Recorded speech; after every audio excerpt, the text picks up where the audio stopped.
back. All right, cool. So the world shut down for a little bit, so we had to take a break because we had to be locked in our houses. But now we don't have to be locked in our houses as much anymore. So now we're back with a completely original idea that was totally our idea. No one else has ever done it before. Nobody. And with us today, an episode that we have been greatly looking forward to. Face of the franchise, Jonathan B. Jennings, Lil Bap. How's it going, guys? Glad to be here. Lil Bap from the trap. You already know what to do. Go back into Ice Cube. What to do. If you don't remember, or if you don't remember, here's how this is going to happen. We have 5 questions to go along with 5 nuggies. Normally, we get our nuggies from Wendy's. I say on the pantheon of nuggies, they are in second place behind Chick-fil-A, but they are very cost efficient.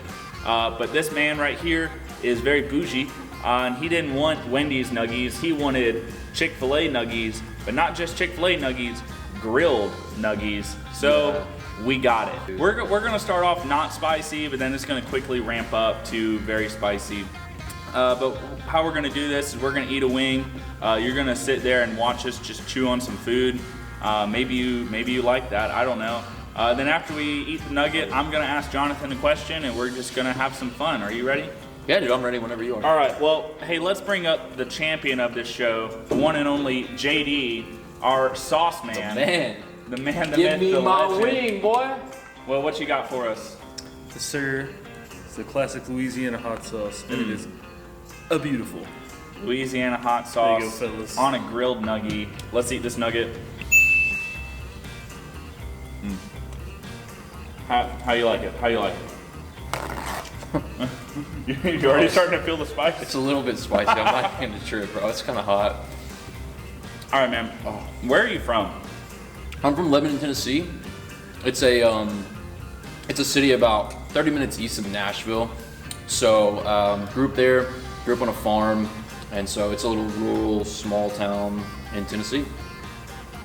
Okay, so for all the suburban kids that are watching this, because Alan McKinney, very suburban, what's it like living in a small rural town like Lebanon? Oh, it's really cool because you can go everywhere. Well, it is kind of cool, and it's also kind of not. You can go everywhere and see somebody you know, which can also be a bad thing. Like, I would just be trying to go out and eat dinner, but I would see one of my ex-girlfriend's families there, and it's super awkward when that happens. So, I mean, other than that, it's really cool. There's not as much stuff to do here, but the cool thing about that is we made up stuff to do. We would like jump from hay bale to hay bale and all kinds of stuff, and it was a lot of frog gigging was one of our favorite things to do. Of course, frog gigging, great pastime. Oh man, I love the frog gig. It's fun. So now here's the question: you've moved from small town Tennessee, close to Nashville. Yeah. Would you ever move back there from the DFW area? Oh yeah, I would. I don't think I would live in Lebanon, but I would live definitely in the Nashville area. I love Nashville. It's home, and so I would always want to move back there if I could. Excellent. You know, there's no place like Tennessee. It's one of the greatest states in the union. The best state. The best state. Take that, Texas. Yeah.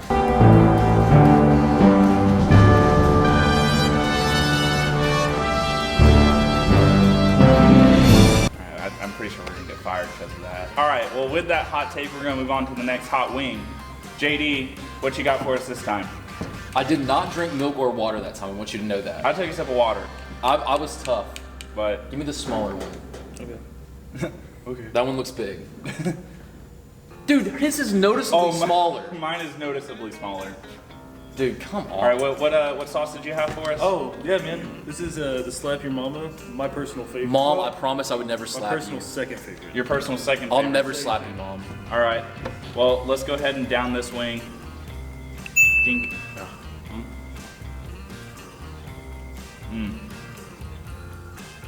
Ooh, how do you? Does that one feel hotter? Yeah, a little bit. Yeah. I can definitely tell there's something there. Awesome. All right, Jonathan, you and I both participated in an American pastime known as high school football. First, we have a lot of students that play high school football. What position did you play? I played right tackle, so I was a little bit bigger than I am. I'm still pretty big, but I'm a little bit bigger then, and so I played right tackle.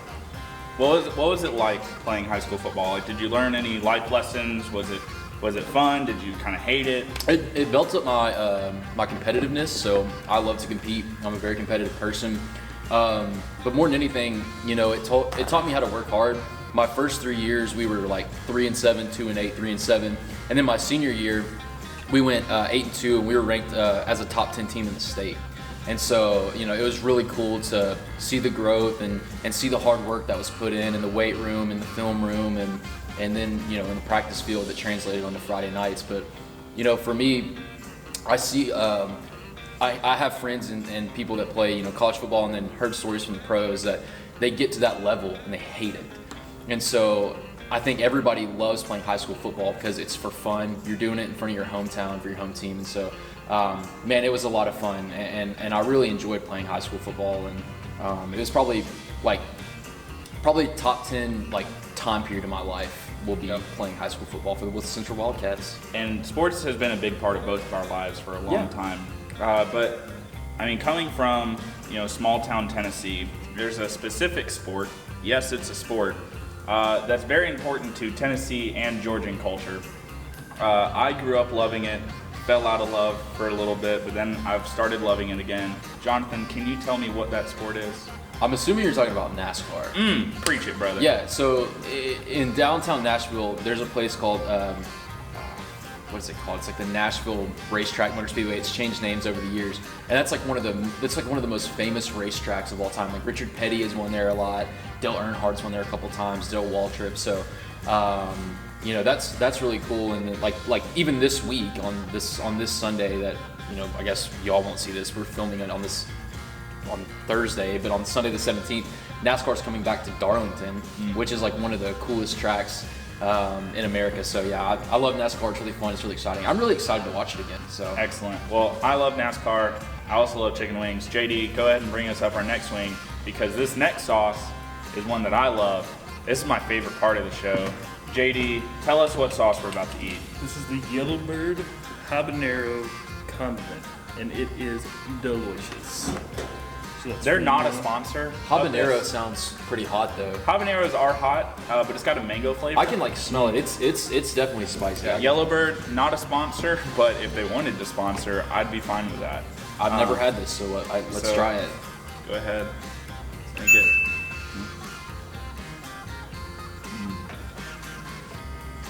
Oh, that's pretty good.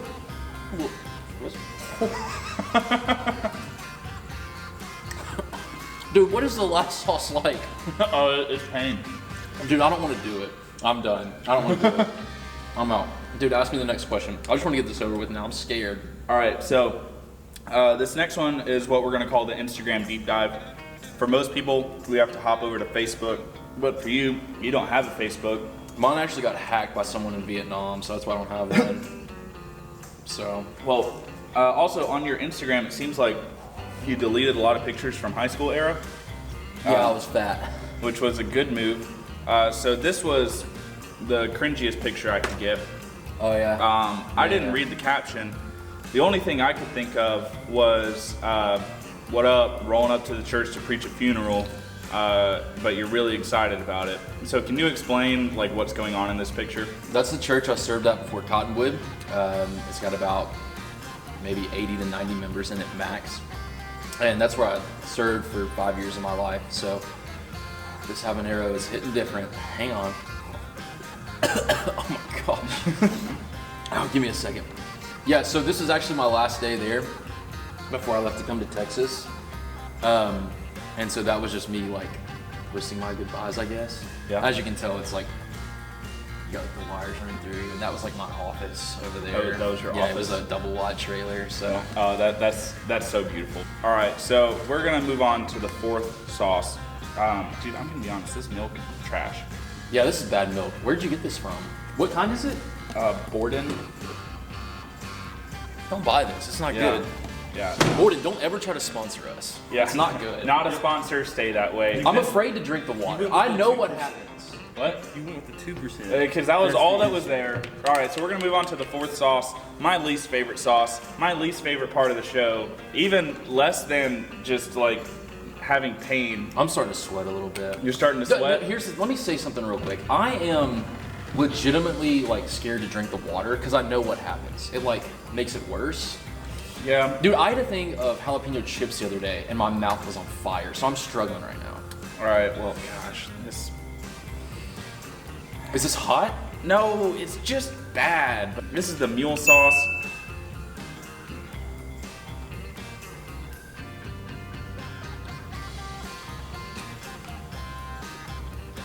It's not very good. It's pretty bad. It's a little spicy. Okay. Sorry, I had to get that down. Gosh, I don't like that one. All right, so we're gonna get real with these last two questions. All right. All right. So real quick, what I want to ask you about is you're pretty open with this in the sermons that you preach and just in talking to people and discipling people. So, your dad passed away from cancer, correct? Right. Two years ago, or 3 years ago, 2016, 4 years ago. 3 years ago? I don't know. I didn't major in math. I think it's a few years ago. 2016, October 2016. So October of 2016, your dad passed away from cancer, and this had to have been incredibly hard. I've had members of my family pass away from cancer. You know, my brother has been battling cancer for a long time, so I can empathize with that. Right. With that fight, but it changes who you are. So can you tell the students, especially some students that might have a family member who is battling cancer, can you tell them what you learned from it, and then how the Lord encouraged you in the midst of this fight? Yeah, so the toughest part for me was obviously I was 20 at the time, and so when you're 20, 21 years old, it's always a struggle to see one of your family members go through something like that.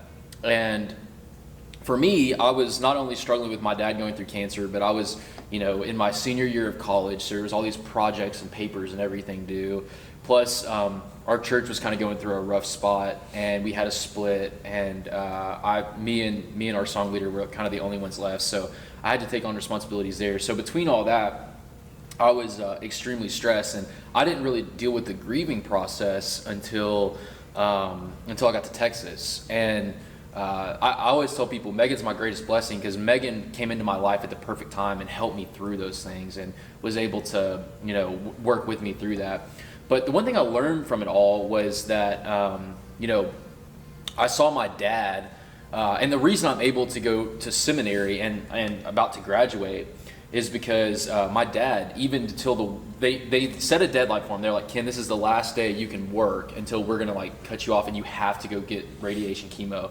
He worked until the last day, and he told me, he's like, I'm doing this so you can go to seminary, so you can get your degree, and so you can be better in the future. So that was a really cool part, just him working and continuing to go on.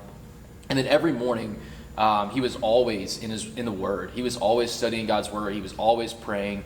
He would pray over me. He would, there was a time where he could barely walk, and he was in a wheelchair. He had to have back surgery because his cancer had moved to his spine, and he had to have spine surgery. And so he came into church to hear me preach one time, just while he was going through all that stuff. And just that right there told me, just keep going. Don't give up on what you're doing. God has a plan. God's going to use it. God's going to, work through that. And he's still using my dad to this day in my life, and I'm able to use that as a story for our students' lives too. That's incredible. It's such a powerful story to hear that. Yeah.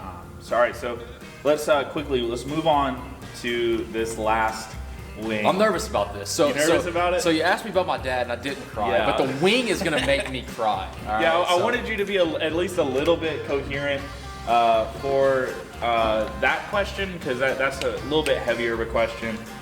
But you, man, dude, I'm not doing a last dab. I'm telling you that right now. Oh, come on, man. Ooh, that's. Are you kidding me? Dude, you soaked mine. No, I'm taking some off, bro. No, Oh my gosh, Sloan, did you put sauce on mine? Oh, wow. Mine's just got so much sauce on it. It's the usual amount of sauce. They did the You know, last dab for It's just us. been a while. It's Yes. been a while. All right. You ready? Yeah. Wipe it off a little bit. So I'm out of shape. I'm out of spicy nug shape. I forgot kind of how this tastes. Dude, Dink don't it. wait, stop. Don't put your sauce on mine. Put it. All right. There's your Dink dink. All it. right. Where's my milk? Oh, there it is.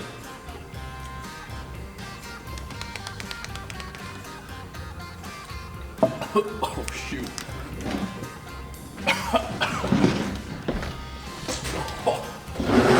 Ask the question. Why'd you get into ministry? Dude, I got into ministry because God called me into it. And how's it go? Oh no. This is the worst thing I've ever done in my life. I was on a mission trip in Orange Beach, Alabama, when God called me to the ministry. Students, I gotta tell y'all one thing right now. If y'all are saved, that's good. That's really good. If you want to know what hell is gonna be like, it's this chicken nugget. Welcome back to Hot Seat. Start off with a great one. Oh, man. That's a wrap. Huh.